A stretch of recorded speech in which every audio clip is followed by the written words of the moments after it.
Hey guys, welcome back to another video.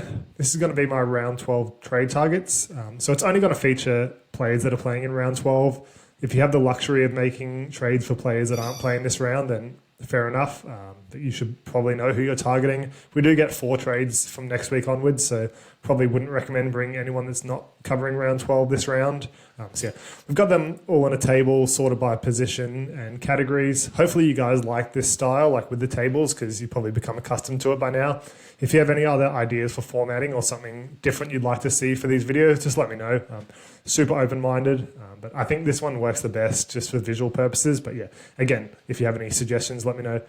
So we've got 4 categories this time, so it sort of tweaks them each week depending on like what the round brings. Like obviously this is for buy cover, so keeper / fringe keeper, potential cash generation, cash down options, so like your basement price guys, and then strictly buy cover. So they don't fall into any of these 3 categories really. Like they're not going to be a keeper, they're probably not going to make 100k plus, and they're not cheap enough to be a cash down. So yeah, there's not going to be 4 categories for each position. If there was no options, I've just left it off. But yeah, we'll get into it. So I'll start with my hookers. I'm not going to talk about all of them. Some of them like Wade Egan, Blake Brayley, you know what you're getting. They're priced where they should be, but they're fringe end of season guys. So guys that are super popular, I won't talk about too much, but yeah, we'll get into the rest. So Aaron Clark, yeah, obviously he's really popular. Look at that percentage owned, but for people who are wondering to bring him in this week, I think you probably can still. We were heavily debating whether we should bring him in at 639k and is now 120k more expensive, and I still think is an option because he's just solidified himself so well. Yeah, Fish was back last week, but he still played 72 minutes. Fish is out with a suspension this week, so you'd expect him to get close to 70 again. We're still waiting to see what that role looks like with a healthy Fish, but yeah, I think he's served too well for that team, so he should be playing 60, 65 minutes as his floor, I'd say, and certainly has games in him where he's going to play 70-ish, and his points per minutes is so strong. Probably don't expect 1 point per minute if he's playing 70, but if he's playing 70 minutes, you'd expect a 60 average or close to. So yeah, I think his price probably where he should be by now, with a little bit of upside. He's solidified himself as the number 1 hooker, and he's got that duel as well. Doesn't play around 15 or 18, so a few of us are going to be scrambling for a hooker then, unless you got Jazz Tavanga. But yeah, he's an easy grab if you need a hooker for round 12 or a mid. So yeah, he was the only other one in the fringe / end of season keeper guys. The other 2 I'm not going to talk about because yeah, they're priced where they should be. So into potential cash generation, Reed Marnie, he's priced at 41, which is really good. That's where he's averaging for the season, but playing 70 plus minutes, it's 43, and we've talked about it. Like his historical data is just so strong. He could easily get up to a 50 average. I think he's probably going to be playing 80 from now on. They do have Jake Turpin on the bench this week, which kind of scares me if you were thinking about him as an option. So I probably wouldn't get him in just for that reason. But yeah, he plays around 12, 15, 18. Turpin probably plays a little bit of middle, or yeah, they shift Marnie somewhere. I'd still say Marnie plays 65, 70 at a floor. So yeah, I think it's a good option. I'd probably back against him. The only good positive, well, not the only, the main good positive about him is in round 18, there's a real lack of hookers available, and he's honestly in the top 2, if not the best hooker to own then. So that gives him a little bit more value. If I'm going to do it, I'd probably consider it around round 15. I don't think he makes too much more. He's probably priced at like 43, 44. Lower break even this week, so if he gets a 50 or whatever, then he'll make like 15k or something, but has a buy next round and then para. So yeah, he shouldn't make too much money. I'd consider it in round 15 as opposed to this round, unless you don't have a Riley Smith, Jazz Tavanga, Aaron Clark, and I can't imagine too many of us full on the boat where we have none of them. Speaking of Riley Smith, yeah, he's been really good the last couple of weeks. Came off with 10 minutes to go last week. I thought it was just given they were blowing them out, or were they getting blown out? Can't remember the game, but yeah, they were blowing them out for once for the Eels. But no, he actually had a calf injury, so he's all good to go by all accounts this week. It would scare me off buying him in general, but I also don't think he's a buy this week anyway. Only plays round 12, same as Aaron Clark. He's averaging 40 in 60-plus minutes and priced at 35, so he's really not offering much. He maybe make a little bit of cash, and if he keeps pumping out 50s, then sure, like he's very underpriced, but I think they're really the ceiling of him. He doesn't have many attacking stats. The Eels had so many plays on Newcastle's line last week and he just didn't even consider going for a dart. Like his meters gained are terrible. So yeah, he doesn't really have any attacking stats in him. He might squeak a try here or there, but that's really the only path where he's going to average 45 plus. He won't get 57 and 58 tackles again. I'd say maybe around 40 to 45, sure. But yeah, he's got a high miss tackle rate. So if you own him already, you're stoked with how he's gone. But yeah, I just couldn't consider bringing him in this week just based on those reasons. Jazz Tavanga, he's got that low break even still. Offers the dual, plays round 12, 15, 18. So yeah, there was heaps of merit to bringing him in a couple of weeks ago. He was named a hooker last week. Had a HIA after like 10, 15 minutes. So he came off. Jake Simpkin came on. And then Turbo, who was playing at lock, was ruled out with a Cat 1, which means he played extended minutes and extended minutes at lock, where he's a much better player.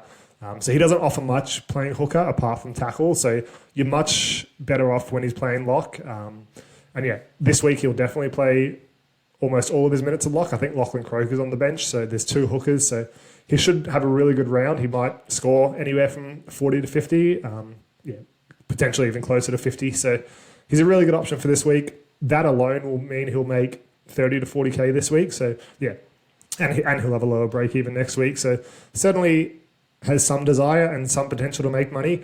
I don't love it. He's a bit awkwardly priced, but yeah, if you need a hooker for round 15 and 18, I think he's a really good option.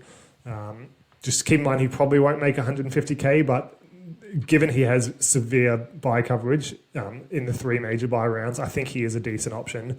Just bear in mind that he probably doesn't offer too much else apart from maybe 75 to 100K. Unless things go well, maybe Jakey Turbo's slow to come back or something. But as long as he's playing lock, he'll be really good. Docker Clay. So yeah, he has 3 games playing an extended role at hooker. Averages 47, which is awesome. So yeah, he'll be great in the 3 major buy rounds with Connor Watson out. He will probably have extended minutes in round 14. Probably not like we're expecting this week, like 70 to 80 minutes, but he should play maybe 40-ish, depending on how Watson pulls up. So yeah, I think he has a strong points projection in 12, 15, 18, slightly above average in 13, but then has the buys in 13 and in 14 and 17 where you're fully covered anyway. So yeah, I think he's a decent cash down option. They do have a hooker on the bench, Ioli or someone, who we'll talk about in a second. So that maybe means he plays slightly less minutes, but we've seen him shift into like a mid-roll as well. So I think he probably is going to play 65, 70 minutes. So I'm not too concerned about that one. So yeah, if you're doing it strictly for points this week, then sure, it's not a bad option. Don't know how to pronounce... no. This guy, Ioli, don't know how to pronounce that, sorry, Iolu. He's never played a game, so I haven't looked up his pronunciation. He probably only plays 15, 20 minutes. His basement price at 230K, I believe. His playing hooker, his score is terrible. He's played 53 minutes for a score of 20 in 3 games in reserve grade.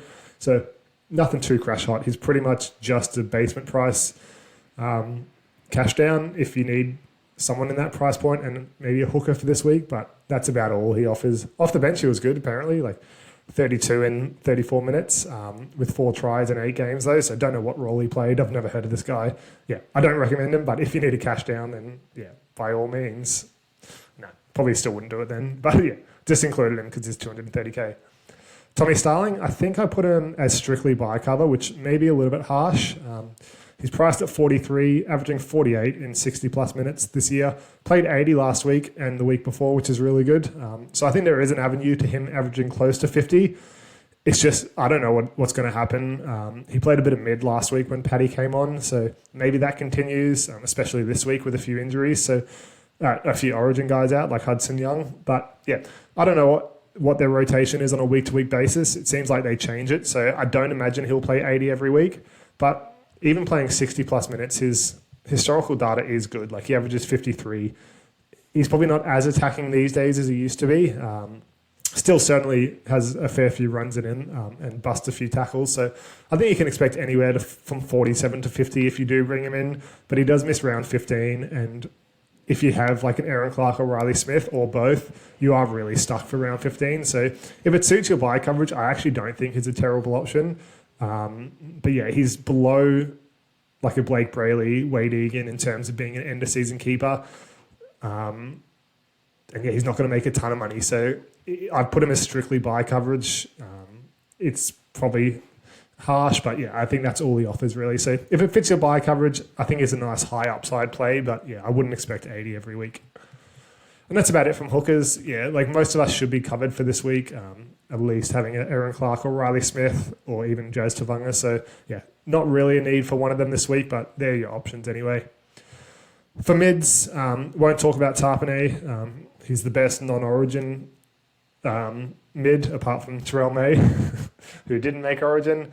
McInnes and AFB, they played extended minutes last week with two backs going out in Ramian and Stone Street. So, yeah, can't imagine they play 70 minutes. I am concerned about AFB's minutes moving forward. He's playing about 7 minutes less than last year. Think is still a decent option. He's probably slightly underpriced. He's more of your riskier guy. Like he has a lower floor but a higher ceiling than McInnes. McInnes is probably your safe guy. So yeah, just depends if you're risk averse or not. If you want to bring in one of those, that's probably how you decide between them. And Horse, I won't talk about him either. He's probably peaked in price. All these guys are a step below the main mids you want. Like Yo, Haas, May, and Tarpany are your top four clear, and then there's about a 7 or 8 point drop. So yeah, they're fringe guys. Like they're probably your 5th to 8th best mids by end of season. So if you want to pick one up who has great buy coverage, all of these guys play at least 2 of the buys. They're a good option for sure. But yeah, just keep in mind, you might have to upgrade them by end of season, especially like a Horse or AFB. But yeah, not going to talk about them apart from that. They're the only real keepers. Then I'll get into the more interesting ones. So Hopgood, he only plays round 12, same as Jack Williams, who we'll talk about after this. His minutes are terrible, so I wouldn't recommend doing it. It's really more of a high upside play if you can time when he's going to get his more minutes. I'd rather see the data. Like I'd rather see a game or two where he's played in 55, 60 minutes before locking in. The 48 minutes was better, a lot better than the 38, 36, 40. He's not playing any hooker anymore, which is good. I think even when Riley Smith came off last week, that Dylan Walker moved into hooker. Don't quote me on that. Like I could be wrong. I was really just paying attention to Kartonga, but and the Knights boys actually. So yeah, didn't really pay attention, but that's what I believe was happening. So yeah, he's playing strictly in the mid as he should. Yeah, like we know he's better than this. We know he should be playing 60 minutes, but I'd wait and see until that happens. Because yeah, we know what he's going to be. Even in 50 plus minutes, like he's averaging 51 this year. Last year he averaged 58 in 60 minutes. So yeah, like we know what he should be, but I just wait and see what Jason Riles is going to do, because I don't know, he fucking hates him apparently, and I don't get it. No one gets it, but he's such a convenient price point. But yeah, I wouldn't do it. Jack Williams, yeah, pretty much the same boat as Hopgood, where we don't really know what his minutes are going to be. He started the year playing second row. He's back at prop now, and he's actually been really solid. He's probably best on ground last week. Got a 62 and 65 minutes with that line break and about 3 or 4 tackle breaks. So yeah, apart from that, he would have got a 50 or so. So yeah, I think he is slightly underpriced. I don't know if he's played prop before this. Yeah, not really. Has he played lock? Yeah, so in lock, which is somewhat similar, he averaged 39 and 52 minutes. So yeah, again, he probably has a little bit of cash in him, but not enough to justify a trade in. Morgan Smithies, I was really high on him. I've seen a lot of people that aren't as high on him. I feel like this is Tallis Duncan 2.0 for me, where I was really high on him, but no one else was. I think he's a great option. He played 64 minutes at lock last week. We know the Raiders' forward minutes can be a bit scattered, but I don't really see a path where he's going to average less than 50 minutes while Nicholson's out.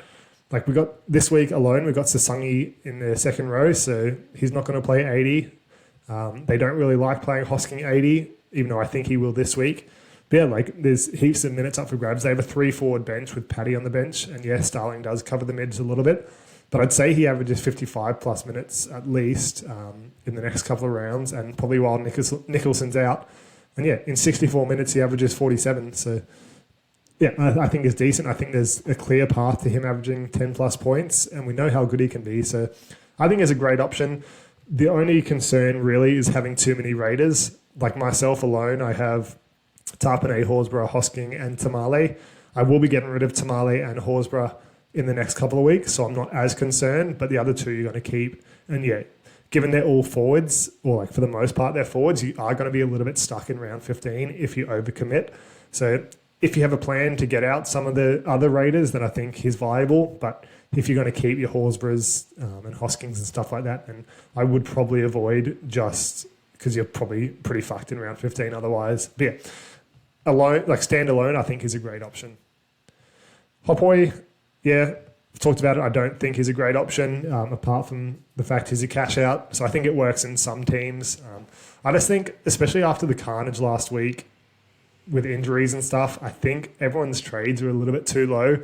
So if you have less than 18 trades, I think it's a little bit early to be committing to a basement price guy for the next 16 rounds who's not going to offer much apart from 12, 15 and 18. And even then, he's only going to average probably 30 to 35. So you're gaining, like, let's say 70 points and sacrificing one player in an already limited 21-man squad for the next 16 weeks.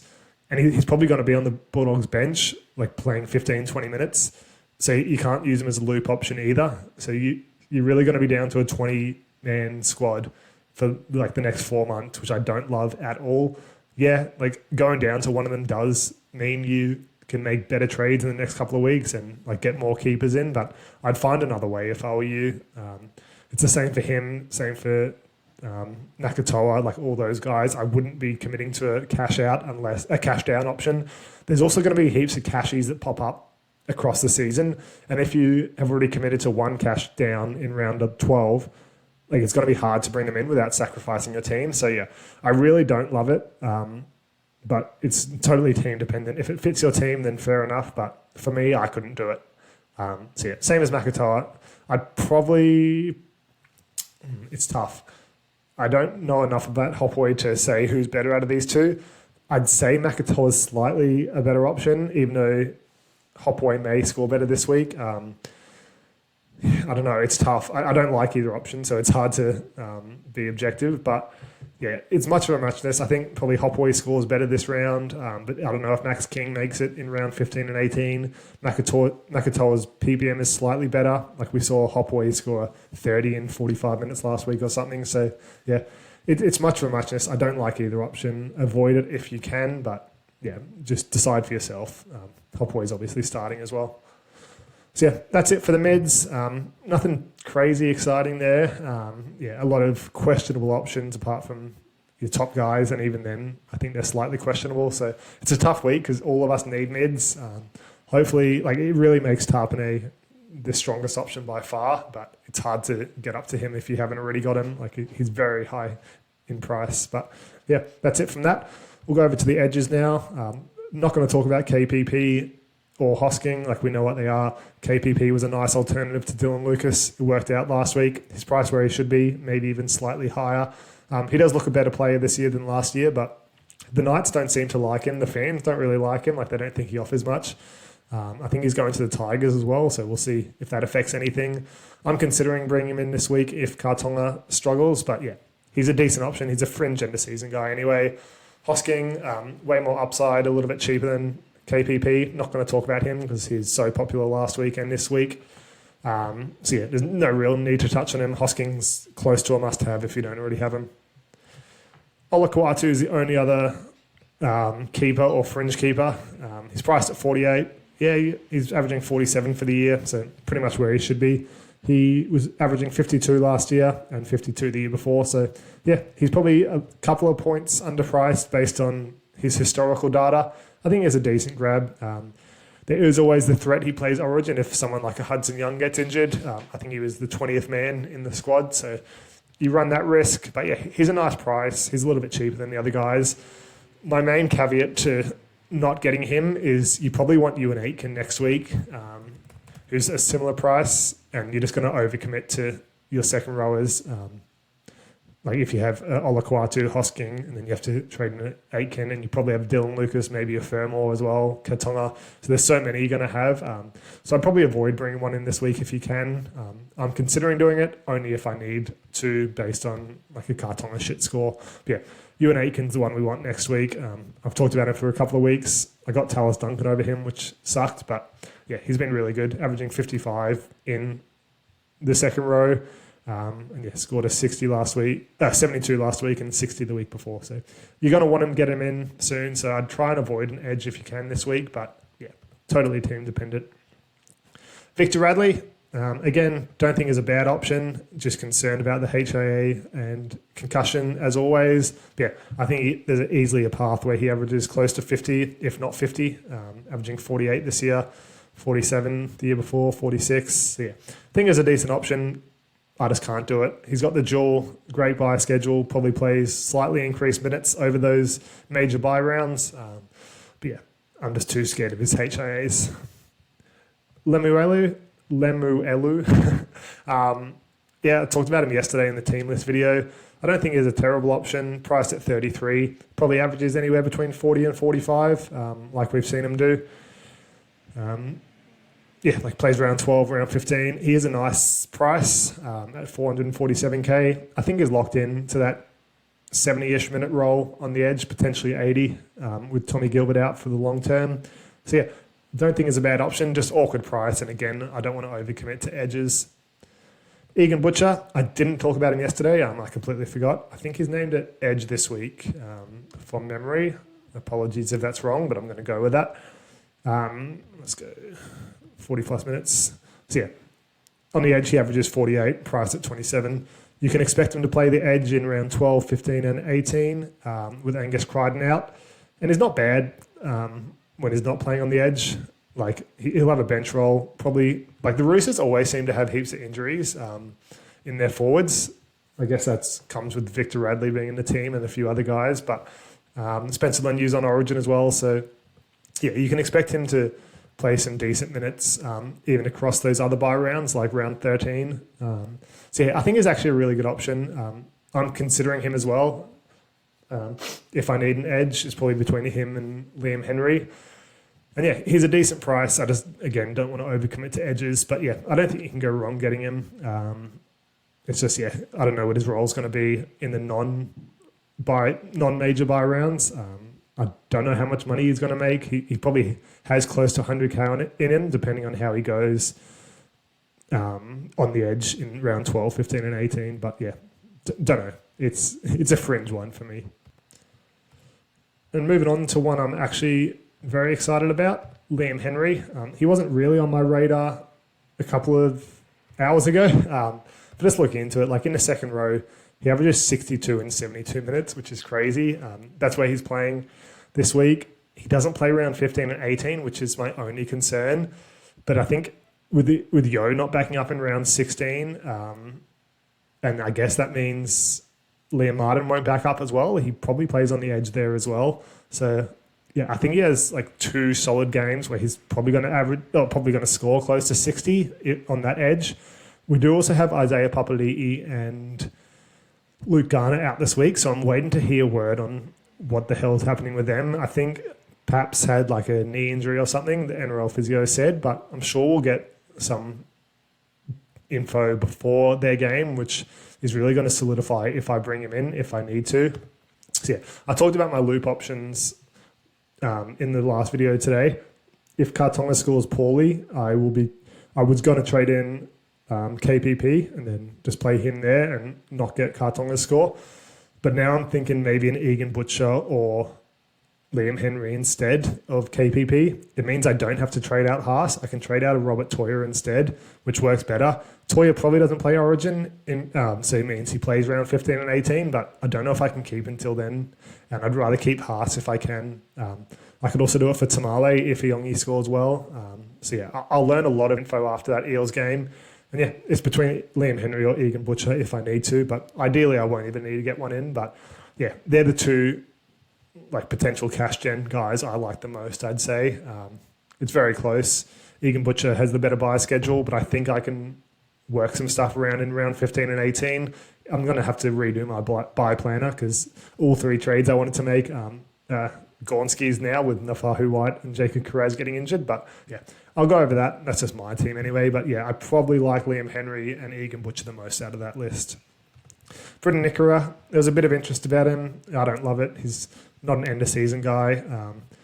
yeah, like we know he can probably get to 50 again, but he's just not showing it this year. His tackle count's down by 7.2 from last year. It probably increases a little bit, but we're pretty deep into the season now where it looks like maybe that's his new normal. He's like only had one game this year above 37, which was his average last year. So yeah, don't love it. His try scoring has been good and he's still only averaging 44. So yeah, he probably could get back to 50, but it's a bit of a risk and I don't love it. Who else was I haven't talked about them yet. Foketti, or Foketti, I still haven't worked out how to pronounce it. He's a little bit higher price than a Makatoa, and he doesn't play mid, so really only if you need an edge. His starting prop this week, yeah, I think he'll be okay, but if you are leaning towards a cash down, I'd go Hopway or Makatoa over him just based on the price, unless you need an edge cash down. But again, you've got Egan Butcher, who's a better option. And Preston Ricky, he's only played one game this year, last year, sorry. Got it 18 in 26 minutes. He is starting on the edge this week, where he's been good in reserve grade. So he scored 38 in 70 minutes, which is decent. He did have 9 tries in 30 games, so that's about 1 in 3. So probably can expect somewhere around that, but that maybe fall off. But his base stats are good anyway. So don't know if he plays 80. He probably plays close to, as most edges do. But again, IPAP and Garner are out, and I don't know how long they're out for. I would assume Liam Henry was the main option to go on the edge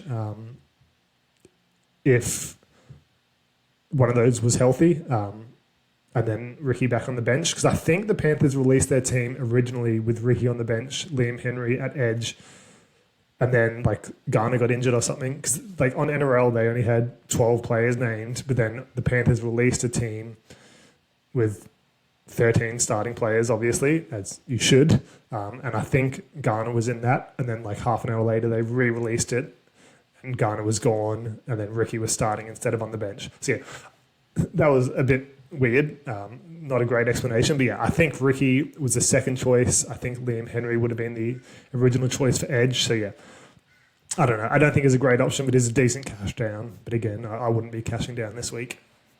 Siwa Wong, I talked about him as a hold throughout this period, and I think he still is. He's probably a fraction below the end of season guys, but he's averaging 50, priced at 45. Yeah, I'd think he'll average 50. He's probably only buy coverage at this stage. He is playing 80, but hasn't been too crash hot. So yeah, I wouldn't bring him in if you don't already have him. But again, he does play round 12, 15, 18, which is solid. But there's probably better options out there if you are looking to bring one in. Josh Curran, I didn't know where to put him. I didn't know if I should put him at potential cash generation or just buy round cover. He does play 12, 15, 18 as well. I just don't know. He's not going to play 80 at prop. He probably plays 40 to 70 minutes. So yeah, he averages 47 in 50 minutes there.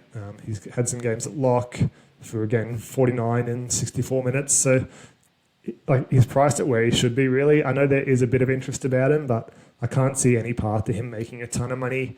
Yeah, he's great coverage, plays mid and edge, so there will be some interest, but again, it's just for buy coverage and a very, very fringe end of season guy. But I can't see a path to him averaging 50 plus towards the back end of the season. Again, Max King probably doesn't play around 15 and 18 in Origin. So he probably doesn't make the team in game 2 and 3, assuming they get a few of their guys back, but who knows? I don't love him as an option. And that's it for the forwards. The forwards is a lot more options than the back line. So yeah, you can see this list is a lot smaller. I won't talk about the main halves in Katoa, Fogarty and Hines. I think they're all good options depending on which buy round cover you need. So Katoa and Hines play round 12 and 15. Fogarty plays round 12 and 18. The only thing I will say is if you have exactly 2 halves this week, and Savala is your second one, and you're thinking about bringing one in, I'd probably bring in Fogarty, only because Katoa plays first, so you can't loop Savala. So I'd wait and see if Savala scores well, which is what I'm doing with my team, by the way. So waiting to see if Savala scores well. If he scores terribly, I'm bringing in Fogarty instead of... so I don't have to play Savala. And then if Savala scores well, I'm not bringing in a second half. So yeah, if you bring in Katoa, then you can't do that since he plays first, and I think Hines plays before Savala, or maybe they're versing each other. But yeah, you can't do it with Hines either. The only one you can do is Fogarty. So that's the only caveat there. That's why I'm going to bring in Fogarty over Katoa. I do think Fogarty's probably a little bit better anyway, or it's very close. Katoa's been really good. But yeah, just something to keep in mind if you were thinking about bringing in a half. And then there's literally only two other half options. So Matty Burton, I think is getting to the price where you can probably bring him in now. Priced at 41. Hasn't been great at all. We know that. He's had a few injuries and stuff. But even then, he's averaging 49, which is 8 points above. He will get goal kicking. Oh, did he kick last week as well? That's super interesting. Okay, I didn't realise he kicked last week. I don't think Crichton went out. Oh, Crichton did get injured, didn't he? Sorry, this is off the cuff because I've been talking about Burton getting goal kicking during the Origin period anyway. Yeah, so Crichton played 80. I know he did pick up that injury. I don't know when it was. But yeah, that actually makes Burton a really, like, an even better option because I knew he'd get kicking in 12, 15 and 18, and I said he might get it in 14 and 17 as well. But yeah, it looks like he's a much bigger chance of having it then as well, and maybe for the season. So yeah, we know he's going to average 50 plus or close to it at least. So yeah, I think he's a really good option. I would love it if they were playing in the last game. It would mean I'd get him over Fogarty, but yeah, just can't do it with the way I want my team to work. But yeah, I think he's a great option at that price point. Fringe end of season guy, like if he averages 50, he's like maybe the 8th best. He's probably slightly below Katoa, Fogarty, Hines and stuff like that. But given how much cheaper he is, I think he's a good option. And then Jake Arthur, just as a cash down option. He looks like he's going to be Cherry Evans' replacement in round 12, 15 and 18. So you probably get 3 games out of him. Averages 35 or so in that time. So yeah, you can probably expect that from him. He's a little bit more expensive as a cash out as opposed to like a 230, 250k guy. So yeah, I wouldn't be bringing him in, but he's pretty much the only half that is that cheap. But you probably got Savala anyway, so no need there. That's it for the halves. We'll go into the centres. Not going to talk about Farnworth or Dylan Lucas. Dylan Lucas, I'm a little bit concerned about this week just with that high re-injury rate. It's very similar to what's his name? Toby Couchman had, and Toby Couchman obviously got re-injured the next game and now he's out for 3 weeks. So yeah, I'd loop him if you can. I will be looping him for that reason. Herbie, he's probably close to the number 1 centre by end of season. I'm bringing him in. Most people are. If you need a centre, he's probably the one to bring in this week. He's just very expensive. Yeah, I'll talk about the other 3. So KL Iro, he scored a try in every game this week. So guaranteed, if you bring him in this week, he's not going to score. But yeah, he's priced at 51, averaging 56. He's priced probably where he should be. He looks a better player this year than he did last year, where he averaged 46, and he was really good already last year. He's not in the top probably 4 or 5 centres towards end of year. Like you got your Herbies, Dylan Lucas, Ferm Oars, probably a couple of others around that 50 points. So he's a fringe end of season guy, just not the top echelon. Yeah, I think there's some merit to bring him in as a bit of a pod.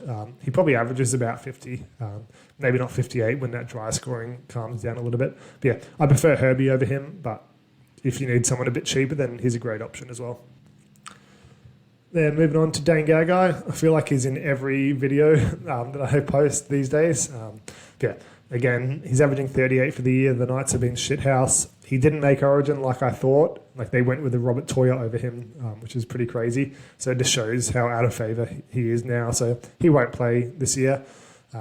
He averages 50 plus or close to pretty much every year recently, like the last 2 years at least. So yeah, I think there's a path to him getting close to 50 again.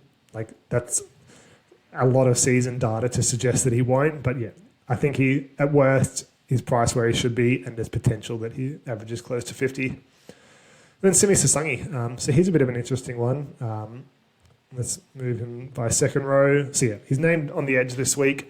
I don't think he plays 80, where he has the last 3 games he's played in the second row. Obviously not this year, but that was last year. But yeah, I don't think he plays 80. I would assume Hosking is the option to play 80 now, even though they haven't liked to do it in the past. But yeah, Sasangi's not a big minute guy generally. Averages 38 in 80 minutes, which is good. 10 missed tackles in one of those games, which is crazy. But yeah, he's pretty much just a cash down option at edge and centre.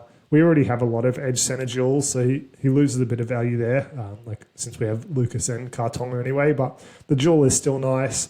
He's pretty much basement price, like 10k above Hopway. So yeah, he's probably my favourite cash down option, like at that price point. But again, I'm not advocating for one this week. But yeah, thought I'd include him anyway. And then our winger fullbacks.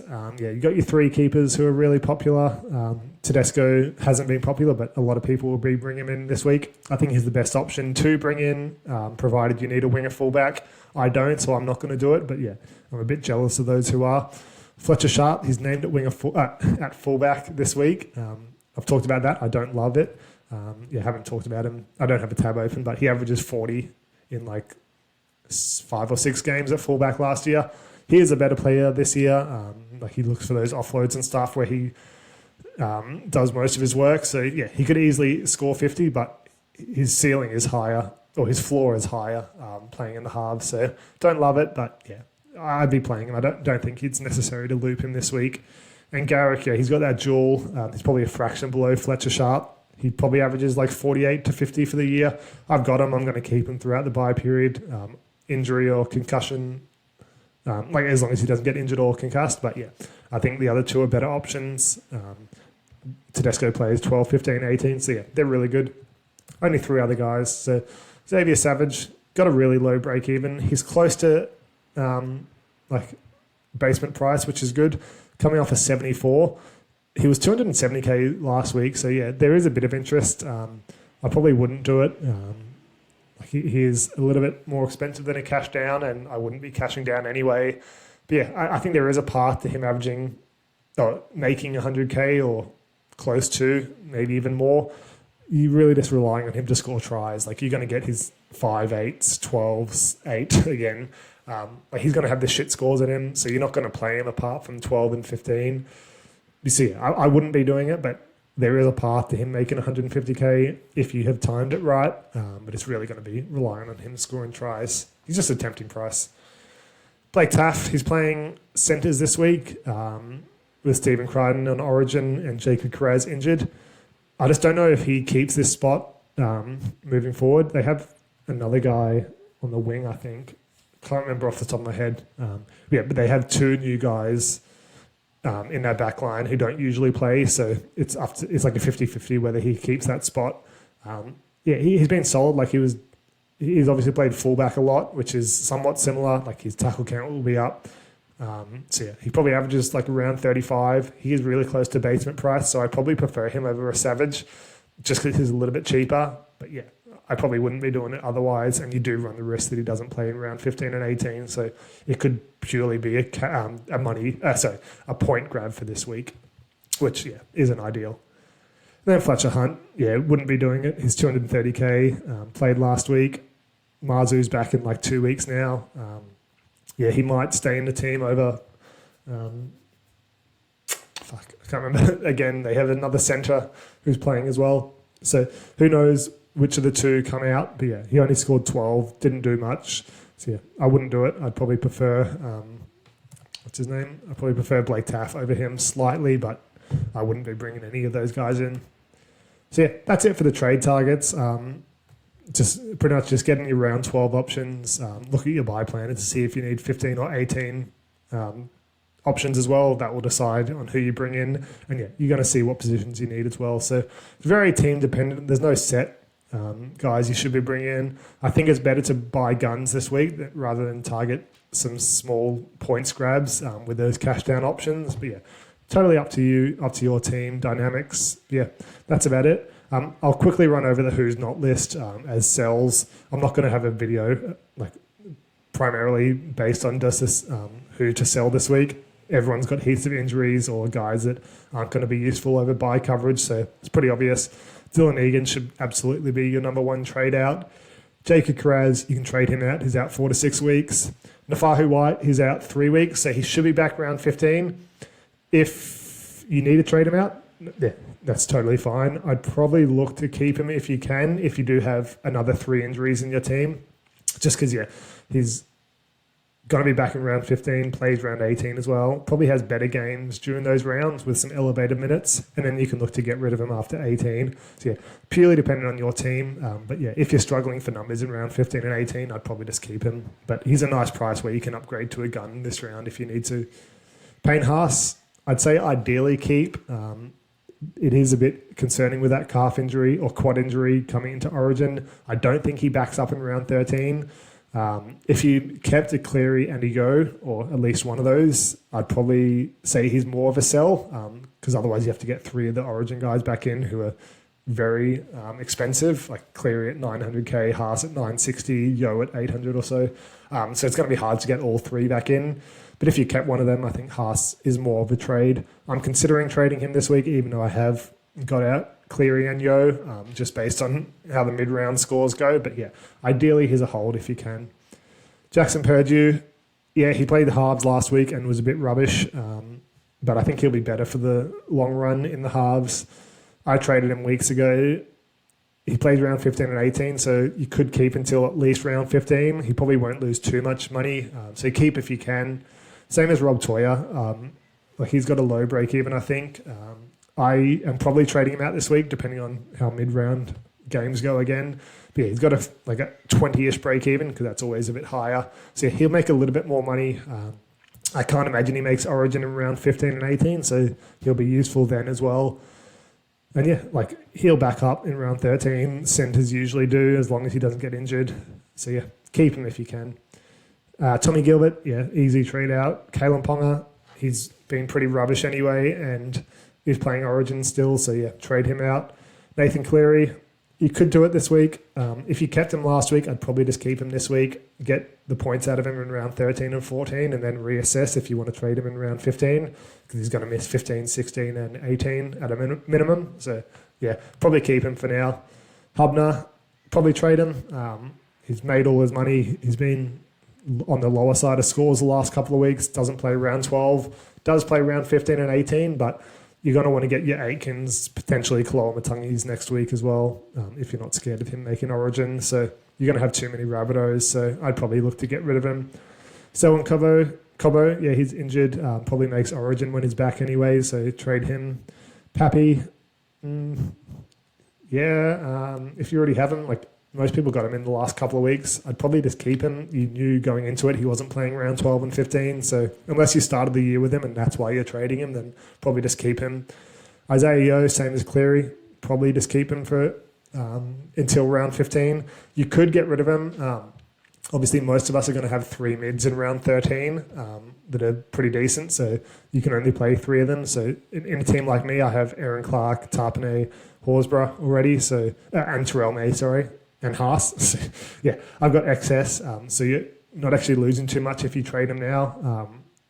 Like you're not going to lose too many points in round 13, provided you have 3 other gun mids anyway. So yeah, you can probably trade him more so than Cleary. Bradman Best, yeah, he's out for a month now. Trade him. And Beau Fermor, that's interesting. Like I've considered trading him. Like especially playing Origin, he's missing 12, 15, and 18. But that's the only games he's going to miss. Like they have a good buy schedule for Origin guys, so probably just keep him. He's probably going to back up like decent minutes, probably 80 minutes, since he's playing on the bench in Origin anyway, so maybe plays 30, 40 in Origin, so yeah, he should be right to go in 13, 16 and 19, so probably keep him, but here's a nice price point where you can trade him if you need to. That's it for this one. Not sure if I'll have a video out tomorrow. That's probably it for me before the deadline, unless something comes up with injuries or suspensions or something. Not suspensions, like some random injuries that come up through the week like they did last week. But yeah, otherwise, good luck this round. Actually, I might have one talking about my final trades, but I'm pretty set. So yeah, we'll see you next time, guys.